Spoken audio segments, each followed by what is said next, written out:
கர்த்தராகிய இயேசு கிறிஸ்துவின் நாமத்தினாலே உங்கள் யாவருக்கும் எனது புத்தாண்டு நல்வாழ்த்துக்கள். நாம் இன்றைக்கி தியானிக்க போகிற தியானத்தின் தலைப்பு விசுவாசம். கிறிஸ்தவ வாழ்க்கையில் மிக முக்கியமானது விசுவாசம்.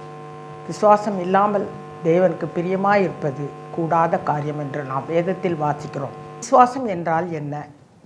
எபிரேயர் 11ஆம் அதிகாரம் 1ஆம் வசனத்தில் விசுவாசமானது நம்பப்படுகிறவர்களின் உறுதியும் காணப்படாதவர்களின் நிச்சயமாய் இருக்கிறது என்று தெளிவாக கூறப்பட்டுள்ளது.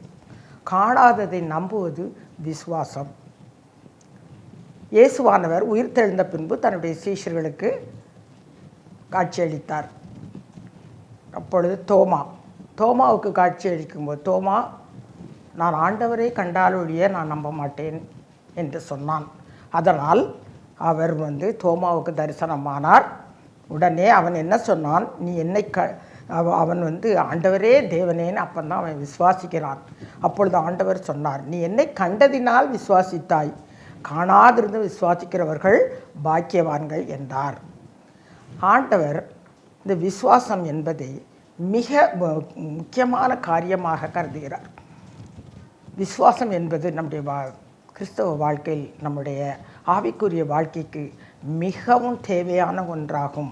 நாம் வேதத்தில் எபிரேயர் 11ஆம் அதிகாரத்தில் பார்க்கிறோம், விசுவாசத்தினாலே இந்த உலகத்தை ஜெயித்தவர்கள், நற்சாட்சி பெற்றவர்கள், அவர்களுடைய பாடுகள் கஷ்டங்கள் மத்தியிலும் அவர்கள் எப்படி விசுவாசத்தில் வல்லவர்களானார்கள் என்பதை குறித்து நாம் நிறைய வாசிக்கிறோம். யார் யாரெல்லாம் விசுவாசத்தில் வல்லவர்களாக இருந்தார்கள் என்று வாசிக்கின்றோம். நாமும் அவர்கள் எந்த ஆபத்தையும் சந்திக்க ஆயத்தமாக இருந்தார்கள், விசுவாச வழியில் நடந்தார்கள். நாமும் அவர்களைப் போல விசுவாசத்தில் இருக்க வேண்டியது அவசியம். இவர்களுடைய வாழ்க்கையிலிருந்து நாம் கற்றுக்கொள்ள வேண்டியது எவ்வளவோ இருக்கின்றது. விசுவாசம் அவர்களுக்கு சரியான தியாகத்தை கொடுத்தது. விசுவாசம் அவர்கள் ஆண்டவரோடு சேர்ந்து நடப்பதை உற்சாகப்படுத்தியது. அதிகாரம் முழுசும் பார்க்கும் பொழுது ஆபேல், ஏனோக்கு, நோவா, ஆபிரகாம், சாராள், ஈசாக்கு, யாக்கோபு, யோசேப்பு, மோசே, ராகாப், கிதியோன், பாராக், சிம்சோன், எப்தா, தாவீது, சாமுவேல், இவர்கள் எல்லாரும் விசுவாசத்தில் வல்லவர்களாக இருந்தார்கள் என்று எபிரேயர் 11ஆம் அதிகாரத்தில் நாம் பார்க்கின்றோம். அதில் ஆபிரகாமுடைய விசுவாசம் நமக்கு நன்றாக தெரியும் இல்லையா? தன் சொந்த குமாரன் என்றும் பாராமல் ஆண்டவர் சொன்னவுடன் கீழ்ப்படிந்து தன் மகனை பலியிட சென்றதை பார்க்கிறோம். ஆபிரகாமுடைய விசுவாசம் மிக பெரிது.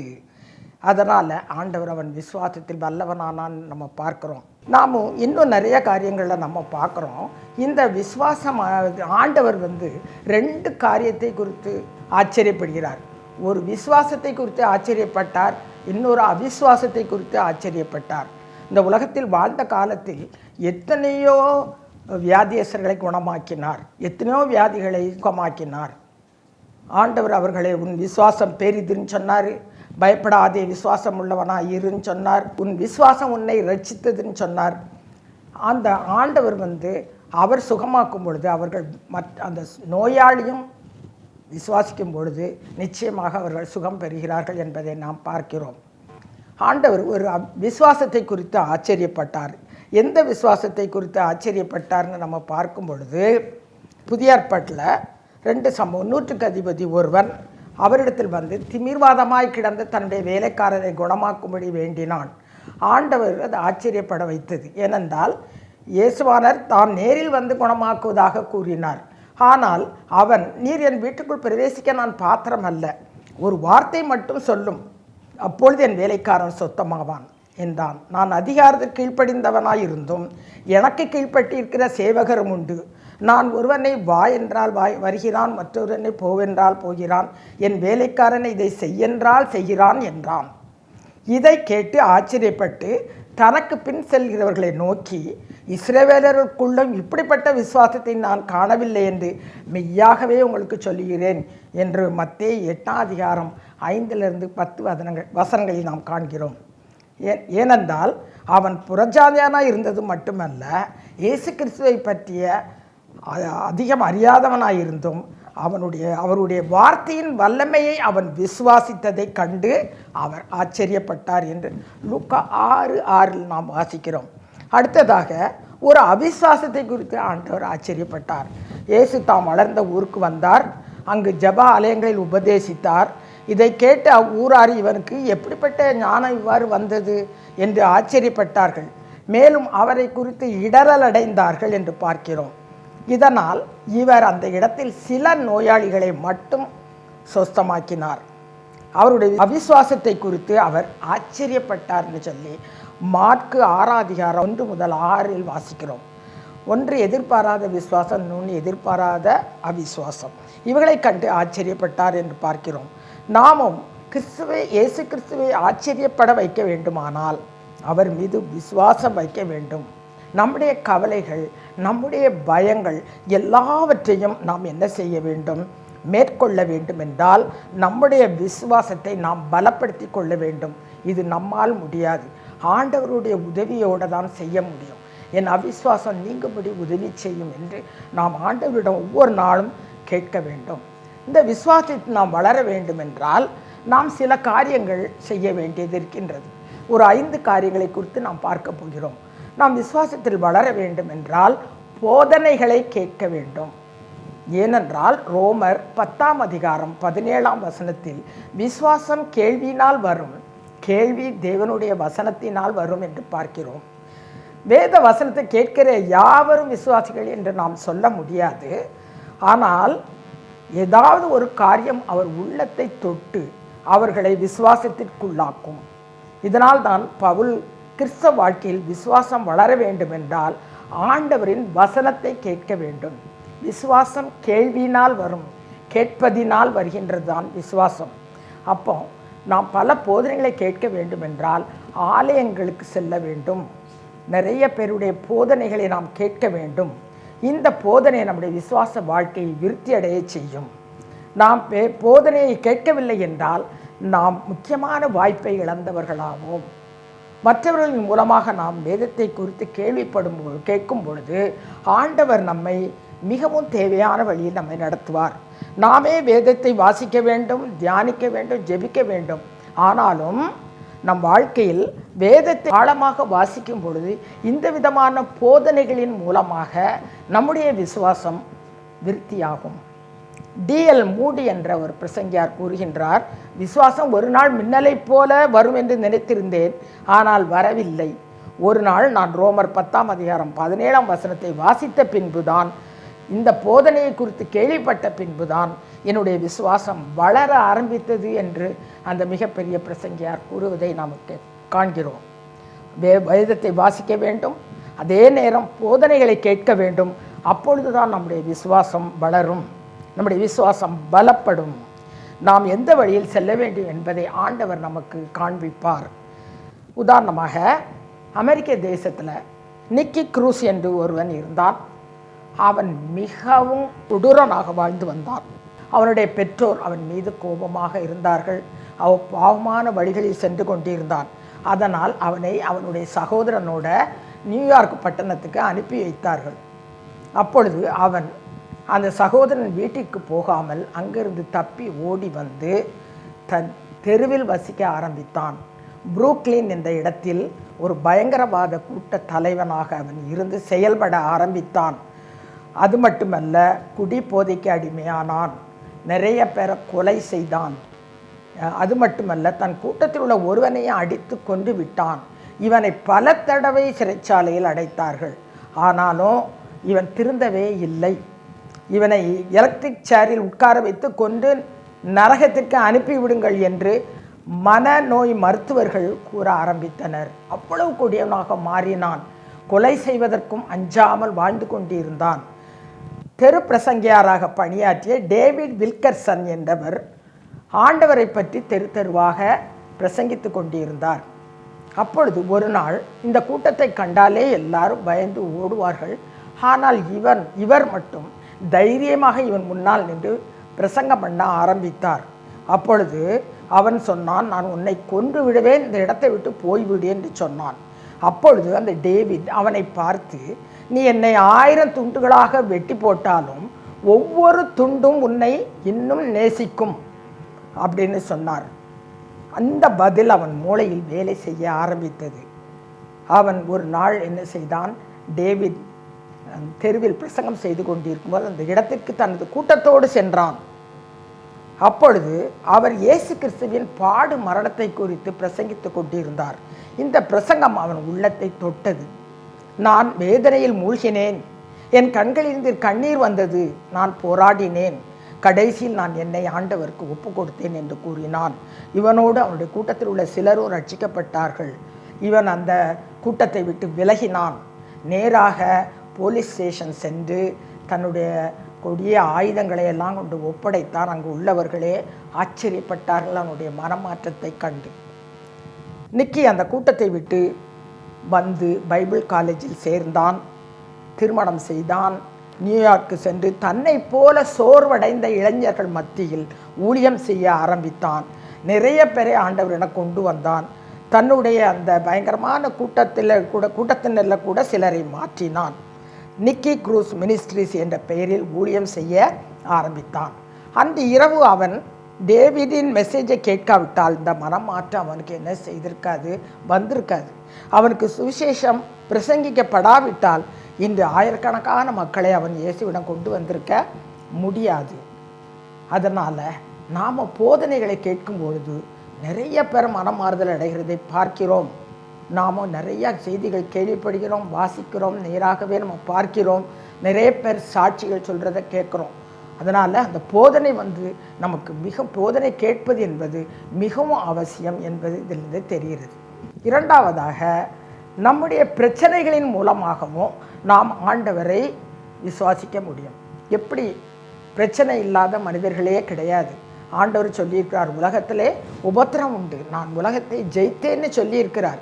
அதனால் நாம் ஆண்டவருக்காக காத்திருப்பது மிகவும் அவசியம். யாருமே பிரச்சனையை நாம் விரும்புவதில்லை. நம்முடைய வாழ்க்கை ஸ்மூத்தாக போக வேண்டும் என்றே விரும்புகிறோம். மகிழ்ச்சியான உறவு, நல்ல வேலை, நல்ல ஆரோக்கியம், கீழ்ப்படியக்கூடிய நல்ல பிள்ளைகள், இவைகளையே நாம் விரும்புகிறோம். ஆனால் நமக்கு ஏதாவது ஒரு வகையில் வாழ்க்கையில் பிரச்சனைகள் ஏற்படுகின்றது. இந்த பிரச்சனைகளை நாமே அதை சால்வ் பண்ணாமல் நாம் ஆண்டவரிடம் அதை சொல்லும் பொழுது அவரையே சார்ந்திருக்க செய்கிறது. அப்போ நாம் காணாத அந்த ஆண்டவர் மீது நாம் விசுவாசத்தோடு அவரிடம் கேட்கும் பொழுது நாம் என்ன செய்கின்றோம்? நாம் விசுவாசத்தோடு கேட்கும் பொழுது கண்டிப்பாக அந்த பிரச்சனையிலிருந்து ஆண்டவர் நம்மளை விடுவித்து காத்துக்கொள்கிறார். நாம் நம்ம சுய புத்தியின் மேல் சார்ந்து நாம் எந்த காரியத்தையும் செய்தால் நம்மால் பெரிய பிரச்சனைகளை எல்லாம் தீர்க்கிறது கடினமாக இருக்கிறது. அதனால் நாம் அவருக்குள் விசுவாசம் வைத்தால் அவர் நம்மை எடுத்து உபயோகப்படுத்துவார். நமக்கு ஆழமான விசுவாசத்தை நமக்கு தருகிறார். இந்த பிரச்சனைகள் வரும்பொழுது நாம் என்ன செய்ய வேண்டும்? ஆண்டவரோடு நெருங்கி வந்து ஆண்டவரிடம் நம்முடைய பிரச்சனைகளை எல்லாம் கூறும் பொழுது நிச்சயமாக அதிலிருந்து நமக்கு ஒரு வழியை ஆயத்தப்படுத்தி கொடுப்பார், வழியை திறந்து கொடுப்பார். ஆண்டவர் சொல்லியிருக்கிறார், வாக்கு கொடுத்திருக்கிறார். எத்தனையோ வாக்கு தத்தங்களை நமக்கு வேதத்தில் நமக்கு கொடுத்திருக்கிறார். அதனால் நம்ம ஆண்டவரிடம் கேட்கும் பொழுது ஆண்டவர் நம்மளை இந்த பிரச்சனைகளின் மூலமாக நம்முடைய விசுவாசத்தை வர்த்திக்க பண்ணுவார். அது நமக்கு எல்லாருக்குமே இந்த அனுபவங்கள் இருக்கும். எப்படி நாம் இதை சால்வ் பண்ண போகிறோம், நம்ம நினைத்து கொண்டிருக்கிற பிரச்சனைகள் எல்லாம் எவ்வளோ சீக்கிரமாக முடியும் என்று நாம் எதிர்பார்த்திருக்க மாட்டோம். சில பிரச்சனைகளுக்கு நாம் காத்திருக்க வேண்டிய அவசியம் இருக்கும். அதனால் நாம் பொறுமையோடு காத்திருந்து நாம் விசுவாசத்தோடு இருக்கும் பொழுது ஆண்டவர் நிச்சயமாக பெரிய காரியங்களை செய்வார். நாம் மூன்றாவது பார்க்கிறோம், நாம் விசுவாசத்தில் வளர வேண்டும் என்றால் நமக்குள் ஐக்கியம் இருக்க வேண்டும். ஐக்கியம் என்று சொல்லும் போது ஃபெல்லோஷிப், நம்ம மற்ற விசுவாசிகளோடு நமக்கு ஒரு ஐக்கியம் இருக்கும் பொழுது நாம் ஒருத்தருக்கு ஒருத்தர் நம்முடைய அனுபவங்களை, அவைக்குரிய அனுபவங்களை பகிர்ந்து கொள்ளும் பொழுது நமக்கு நம்முடைய விசுவாசம் பெருகுகிறது. அது மட்டுமல்ல, எபேசியர் 6:16 பார்க்குறோம், பொல்லாங்கல் எய்யும் அக்னியாஸ்திரங்களை எல்லாம் அவித்து போடத்தக்கதாக எல்லாவற்றிற்கும் மேலாக விசுவாசம் என்னும் கேடகத்தை பிடித்து கொண்டவர்களாகி நில்லுங்கள் என்று கூறுகின்றார். ஆம், நாம் பிசாசின் தந்திரங்களை எல்லாம் நாம் என்ன செய்ய வேண்டும்? அதையெல்லாம் நம்ம அவித்து போட வேண்டும் என்றால் விசுவாசம் என்ற கேடகம் நமக்கு மிக முக்கியமானது. அதனால் நாம் ஒரு தனிமையில் இருந்து இந்த ஆண்டவரோடு நாம் ஜெபிக்கும் பொழுது ஆண்டவர் நமக்கு நிறைய காரியங்களுக்கு பதில் கொடுப்பார். அதே நேரத்தில் நாம் இன்னும் விசுவாசத்தில் பலப்பட வேண்டும் என்றால் ஒரு கூட்டம் விசுவாசிகளோடு நாம் தொடர்பு கொள்வது அவசியம். அந்த விசுவாசிகள் மூலமாக நம்முடைய விசுவாசம் வளரக்கூடும். மார்க்கு 2ஆம் அதிகாரம் 1 முதல் 12ஆம் வசனத்தில் பார்க்குறோம். ஒரு திமிர்வாதக்காரனை வீட்டின் கூரையை பிரித்து இறக்கி குணமாக்கியதை பார்க்கிறோம். கப்பர்நகூமில் ஆண்டவர் ஒரு வீட்டில் போதகம் பண்ணியிருக்கும் பொழுது வீடு முழுவதும் கூட்டம் நிறைந்திருந்தது. இந்த திமிர்வாதக்காரனை உள்ளே கொண்டு செல்ல முடியவில்லை. அதனால் கூரையை பிரித்து கொண்டு 4 பேர் என்ன செய்தார்கள், அந்த வீட்டுக்குள்ளே அந்த கூரையிலிருந்து இறக்கினார்கள். அவர்களுடைய விசுவாசத்தை கண்டு அவனை குணமாக்கினார்னு. அப்போ இது எல்லார் கூட்டமாக சேர்ந்து எல்லாருக்கும் இருக்கின்ற 4 பேருக்கு இருக்கின்ற விசுவாசம் மார்க் 2:5 பார்க்குறோம். 1736ஆம் ஆண்டு ஜனவரி 25ஆம் நாள் ஜான் வெஸ்லி என்பவர் ஒரு ஷிப்பில் அட்லாண்டிக் ஓஷனில் பயணம் செய்து கொண்டிருந்தார். அந்த சமயத்தில் அவர் ஆண்டவரை ஏற்றுக்கொள்ளவில்லை. ஆனால் அந்த கப்பலில் நிறைய மிஷினரிஸ் பயணம் செய்தார்கள். அந்த மிஷினரிஸோட அவர்களுடைய குடும்பத்தினரும் பயணம் செய்தார்கள். அப்பொழுது பயங்கரமான 3 புயல்கள் கப்பலை தாக்கியது. ஆனால் 3 புயல்லையும் அவர்கள் காக்கப்பட்டார்கள். அப்பொழுது அந்த கேப்டன் சொன்னான், 4வது ஒரு புயல் வருது, அது மிக கொடூரமாக இருக்கும், ஆனால் அது கிட்டத்தட்ட கப்பலே மூழ்கினாலும் மூழ்கும் என்று சொன்னார். உடனே இந்த ஜான் வெஸ்லி மிகவும் பயந்து விட்டார். ஆனால் அந்த ஜெர்மனிலிருந்து வந்த அந்த மிஷினரிஸ் எல்லாரும் என்ன செய்தார்கள், கப்பலின் அடித்தளத்திற்கு போய் அவர்கள் ஆண்டவரை பாடிக்கொண்டும் துதித்து கொண்டும் இருந்தார்களாம். நிறுத்தவே இல்லையாம். அவர்கள் மன அமைதியோடு காணப்பட்டார்கள். இதை பார்த்தவுடன் அவருக்கு ஆச்சரியமாக இருந்ததாம். ஆனால் அவர்கள் துதிக்க அந்த புயலும் என்ன செய்து விட்டது, நின்று அமைதியாகி விட்டது.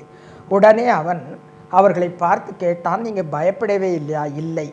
உங்கள் மனைவிகளும் பிள்ளைகளும் கூட பயப்படவில்லையா என்று கேட்டார். இல்லை. மிஷினரிஸிடம் இருந்து மற்றவரிடம் இல்லாத ஒன்று அந்த மிஷினரியிடம் காணப்படுவதை அவர் கண்டார்.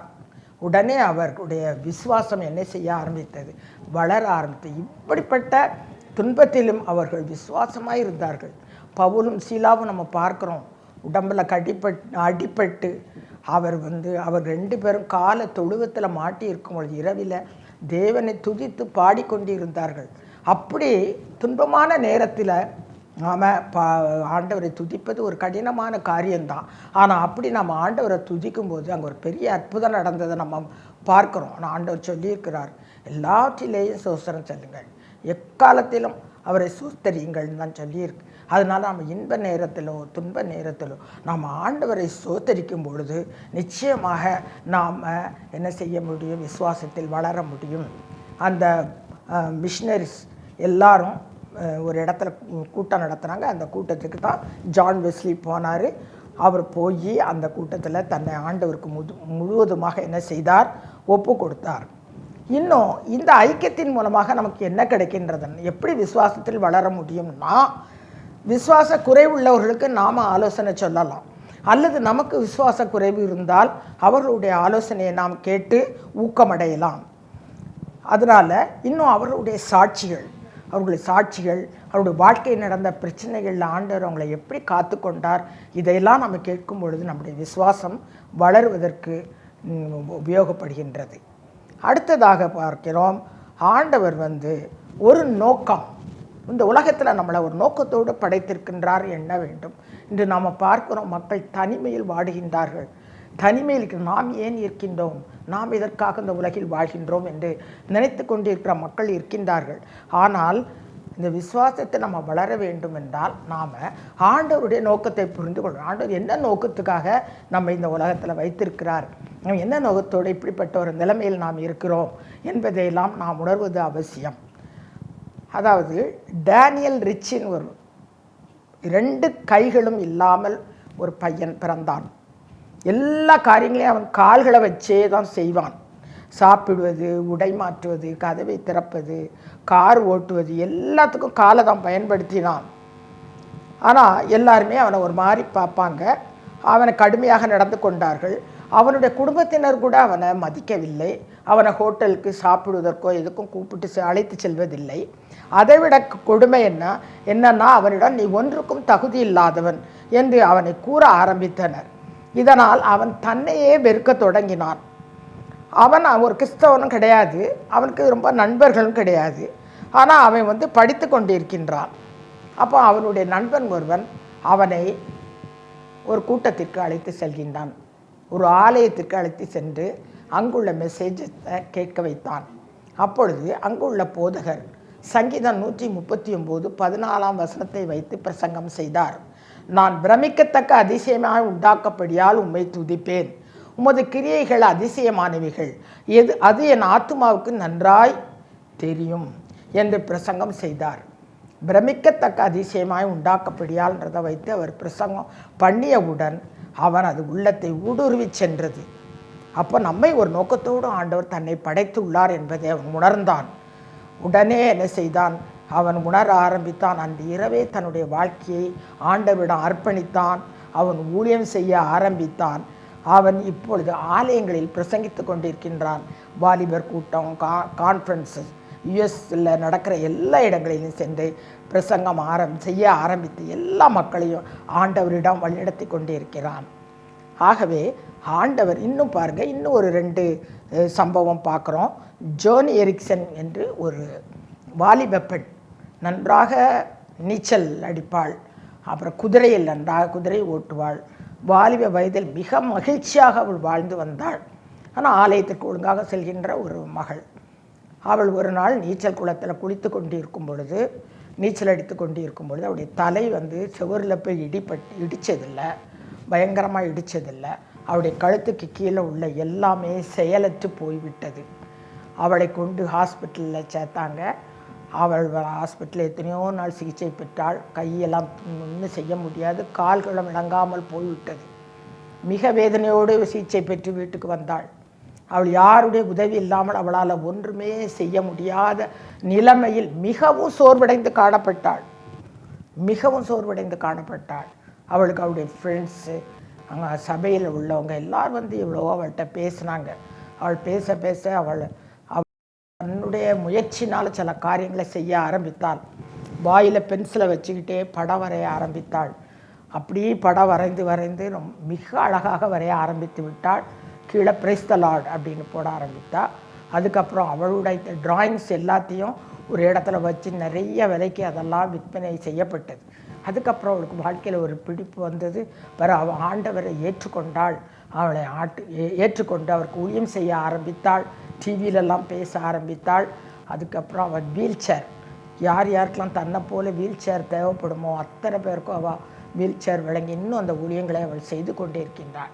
அப்பொழுது நாம் எதுக்காக இருக்கிறோம் அப்படின்னு நினைத்து சோர்வடைந்திருந்த அவளுக்கு ஆண்டவர் உற்சாகத்தை கொடுத்ததை நாம் காண முடிகிறது. அதுபோல் ஃபேனி கிராஸ்பி என்ற ஒரு அம்மையார், அந்த அம்மையார் 6 மாத குழந்தையாக இருக்கும்போது ஒரு தவறான சிகிச்சையினால் 2 கண்களும் பார்வை இழந்து விட்டது. தகப்பனாரும் இறந்து விட்டார். அதனால் அவங்க அம்மா வேலைக்கு செல்ல ஆரம்பித்தவுடன் அவர்கள் பாட்டியம்மா அந்த பிள்ளையை வளர்த்து வந்தார்கள். அந்த பிள்ளைக்கு கண் தெரியாதுன்ற குறையே இல்லாதபடி அவளை வளர்த்து கொண்டே வந்தார்கள். அந்த பிள்ளையும் அழகாக அவங்க பாட்டி பேச்சை கேட்டு நல்ல முறையில் வளர்ந்தாள். அவள் போய் அந்த ஒரு பிளைண்ட் ஸ்கூலில் போய் படித்து அதுக்கப்புறம் ஸ்கூலில் படிக்கும் பொழுது அவள் எல்லா ஃபங்க்ஷன்லேயும் மேடையில் அவள் நல்ல போயம், கவிதை வாசிப்பாள். மிக அழகாக கவிதை வாசிக்க ஆரம்பித்தாள். அதற்கப்புறம் அவள் ஆண்டவருக்கு தன்னை ஒப்பு கொடுத்த பிறகு அவள் பாடல்கள் எழுத ஆரம்பித்தார். 8000க்கும் மேற்பட்ட பாடல்களை எழுதியிருக்கிறாங்க. நிறைய பாடல்கள் தமிழில் நம்முடைய பாமாலையில் இருக்குது. நம்ம இன்றும் அந்த பாடல்களை பாடிக்கொண்டிருக்கோம். 18ஆம் நூற்றாண்டில் வாழ்ந்தவள். இன்றைக்கும் அந்த பாடல்கள் ஃபேனி கிராஸ்பி அம்மையாருடைய பாடல்களை பாடிக்கொண்டிருக்கோம். தனக்காக யாருமே பரிதாபப்படுறத அந்த அம்மா விரும்பவே மாட்டாங்க. அப்போது ஒருவர் சொன்னார், உங்களுக்கு இவ்வளோ திறமை இருக்க உங்களுக்கு ஏன் ஆண்டவர் இப்படி ஒரு குறையை கொடுத்தாருன்னு சொல்லும்போது, அப்படி சொல்லாதீங்க, ஆண்டவர் நான் இறந்த பிறகு முதல் நான் யாரை தான் என் கண்களால் பார்ப்பேன், இயேசு கிறிஸ்துவை தான் பார்ப்பேன் அப்படின்னு சொல்லி தைரியமாக அந்த அம்மா சொன்னாங்க. வாழ்க்கையில் வாழ்ந்து காட்டினார்கள். அதனால் குறை என்பது நமக்கு ஒரு குறையே அல்ல. அந்த குறைவெல்லாம் நிறைவாக்குகிறவர் ஆண்டவர். அதனால் நாம் என்ன நோக்கத்தோடு இந்த உலகத்தில் வாழ்கிறோம் என்பதை நாம் உணர்ந்து நாம் செய்ய வேண்டியது நம்முடைய கடமை. இயேசுவானவர் பாருங்கள், தன்னுடைய சீஷர்களுக்கு நிறைய சவால்களை கொடுத்தார், நிறைய வேலைகளை கொடுத்தார். 2 பேராக அனுப்பினார். பிசாசுகளை துரத்தவும் நோயாளிகளை குணப்படுத்தவும் அவர்களை அனுப்பினார். நிறைய அற்புதங்களை சீஷர்கள் முன்னால் தான் அவ்வளோ அற்புதங்களையும் அவர் செய்தார். அப்புறம் உயிர் தெழுந்த பின்பும் பாருங்கள், அவர்களை பர்சாவியை பெற்றுக்கொள்ள செய்து எப்படி ஊழியம் செய்ய வேண்டும் என்பதையெல்லாம் அவர்களுக்கு கற்றுக் கொடுத்தார். அதுக்கப்புறமா ஆண்டவருடைய காலத்துக்கு அப்புறம்தான் அவர்கள் எல்லாரும் விசுவாசத்தில் நல்லவர்களாகி நம்ம எல்லாம் வாசிக்கிறோம், முழுவதும் வாசிக்கிறோம். 11 சீஷர்களும் எப்படி ஊழியம் செய்தார்கள் என்பதை பார்க்கிறோம். ஆகவே நாம் விசுவாசத்தில் வளர வேண்டும் என்றால் நாம் நாம் எதற்காக இந்த உலகத்தில் வாழ்கிற நோக்கத்தை புரிந்து கொள்ள வேண்டியது அவசியம். கடைசியாக நாம் பார்க்கிறோம், ஆண்டவருடைய பார்வை, நாம் பார்க்கிற பார்வை எப்படி இருக்கிற, ஆண்டவர் பார்ப்பது போல் நாம் பார்ப்பதில்லை. நாம் உலக பிரகாரமாக பார்க்கிறோம். ஆனால் ஒவ்வொருத்தருக்கும் விசுவாசத்தின் அளவு என்பது ஒன்று உண்டு.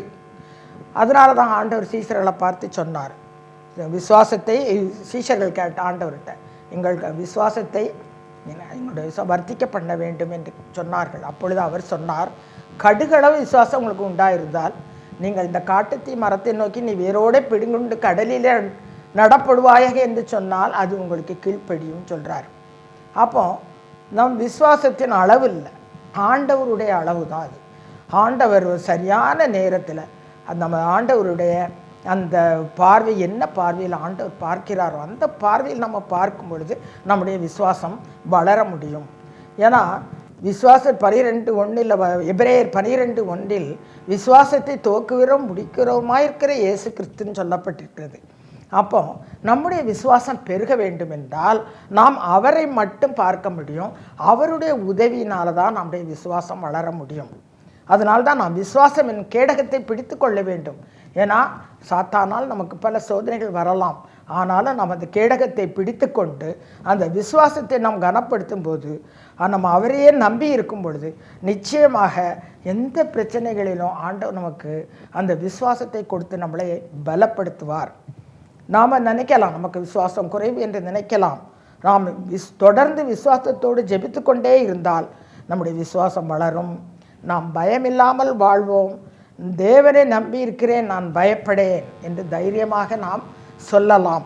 அது மட்டுமல்ல, கடைசியாக நம்ம பார்க்குறோம், இந்த விசுவாசத்தினால் நமக்கு என்ன நன்மைகள் கிடைக்கின்றது. விசுவாசம் உண்மையான விசுவாசம்னு என்னது? விசுவாசம் இல்லாமல் தேவனுக்கு பிரியமாய் இருப்பது கூடாத காரியம். ஏனெனில் தேவனிடத்தில் சேர்கிறவன் அவர் உண்டென்றும் அவர் தம்மை தேடிற்கு பலன் அளிக்கிறவர் என்றும் விசுவாசிக்க வேண்டும். விசுவாசத்தின் மூலமாக நாம் என்ன செய்கின்றோம்னா, கிரியை இல்லாத விசுவாசம் செத்ததுன்னு சொல்லியிருக்கிறார். கிரியை வேண்டும். வெறும் விசுவாசம் எனக்கு இருக்கிறது என்று சொன்னால் போது அது கிரியையில் காட்ட வேண்டும். நம்ம ராகாப் என்ற வேசியை குறித்து நம்ம பார்க்கிறோம். அவள் இஸ்ரவேல் ஜனங்களை பற்றியும் ஆண்டவர் அவர்களுக்கு செய்த அற்புதங்களை அதிசயங்களையும் கேள்விப்பட்டு அவரை விசுவாசித்தாள். அவர் இருந்தது எரிகோ பட்டணம். அங்கே ஆண்டவரை பற்றி கேட்பதற்கு அவளுக்கு வாய்ப்பே இல்லை. ஆனாலும் அவள் விசுவாசத்தில் நல்ல உறுதியாக இருந்தனால தான் அவள் அந்த வேவுக்காரர்களை என்ன செய்தாள், பத்திரமாக காப்பாற்றி அவங்கள என்ன செய்தாள், அனுப்பினாள்னு பார்க்குறோம். இதுதான் கிரியினால் செய்கின்ற விசுவாசம் என்பதை பார்க்குறோம்.